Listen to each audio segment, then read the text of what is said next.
Hello friends, welcome to Zana's Recipes. இன்னைக்கு நம்ம சேனல்ல என்ன ரெசிபி பார்க்கலாம் அப்படினா வாயில வச்சது அப்படி கரஞ்சு போற மாதிரி பாரம்பரிய முறைப்படி ஒரு ஸ்வீட்டுங்க. அதாவது அசோகா அல்வா எப்படி பண்றதுன்னு பார்க்கலாம்.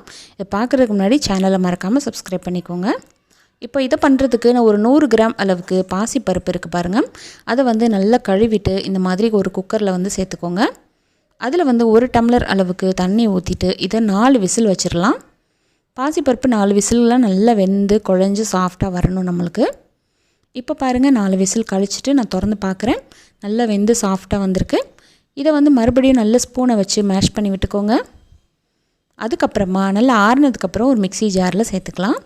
இன்னும் கொஞ்சம் நம்மளுக்கு ஸ்மூத் டெக்ஸ்சர் வரணும், அதுக்காகத்தான். இப்போ மிக்சியில் சேர்த்துட்டு நல்லா ஒரு வாட்டி அரைச்சி எடுத்துகிட்டு வந்துடலாம். இப்போ பாருங்கள் மிக்சியில் சேர்த்து அரைச்சதுக்கப்புறம் இந்த மாதிரி ஒரு பக்குவத்தில் இருக்கணும். இப்போ இது ஒரு பக்கம் இருக்கட்டும், நம்ம அல்வா பண்ண ஆரம்பிக்கலாம். ஒரு கடாய் வச்சுக்கோங்க. அதில் 1 டேபிள் ஸ்பூன் ஃபுல்லாக நெய் ஊற்றிக்கலாங்க.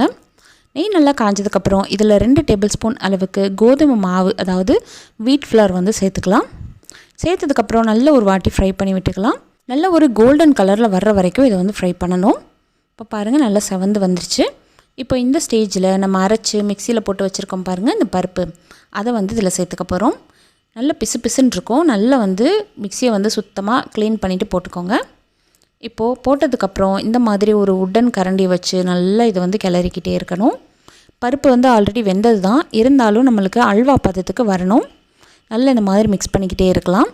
தேவைப்படும் போது அப்பப்போ கொஞ்சம் கொஞ்சம் நெய் வந்து சேர்த்துக்கோங்க. நெய் சேர்க்கும்போது சூப்பராக இருக்கும் ஃப்ளேவர். அல்லது உங்கள்கிட்ட நார்மல் சன்ஃப்ளவர் ஆயில் இருந்துச்சுன்னா அதை கூட நீங்கள் சேர்த்துக்கலாம். இப்போ இந்தளவுக்கு வெந்ததுக்கப்புறம் இதில் வந்து ஒரு 150 கிராம் அளவுக்கு சர்க்கரை வந்து நான் சேர்த்துக்கிறேன்.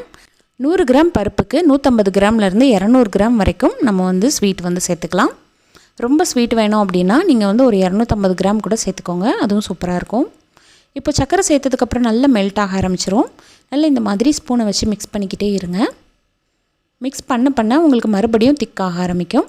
அந்த ஸ்டேஜில் 2 பிஞ்ச் அளவுக்கு நான் இன்றைக்கி இந்த மாதிரி ஃபுட் கலர், அதாவது கேசர் கலர் வந்து சேர்க்குறேன். இது வந்து முழுக்க ஆப்ஷனல் தான். விருப்பம் இருந்தால் மட்டும் சேர்த்துக்கலாம். இல்லைனா லைட்டாக மஞ்சத்தூள் கூட நீங்கள் சேர்த்துக்கலாம், அது மஞ்சள் கலரில் இருக்கும். இப்போ பாருங்கள் சேர்த்ததுக்கப்புறம் மறுபடியும் கொஞ்சம் போல் நெய் ஊற்றிக்கலாங்க. அப்பப்போ உங்களுக்கு தேவைப்படுற அளவுக்கு நெய்யை ஊற்றி நீங்கள் கிண்டுற மாதிரி இருக்கும். இப்போ நல்லா பிரிஞ்சுக்கிட்டு வருது. இப்போ சரியாக பார்த்தீங்கன்னா ஒரு 10-12 நிமிஷம் ஆயிடுச்சு.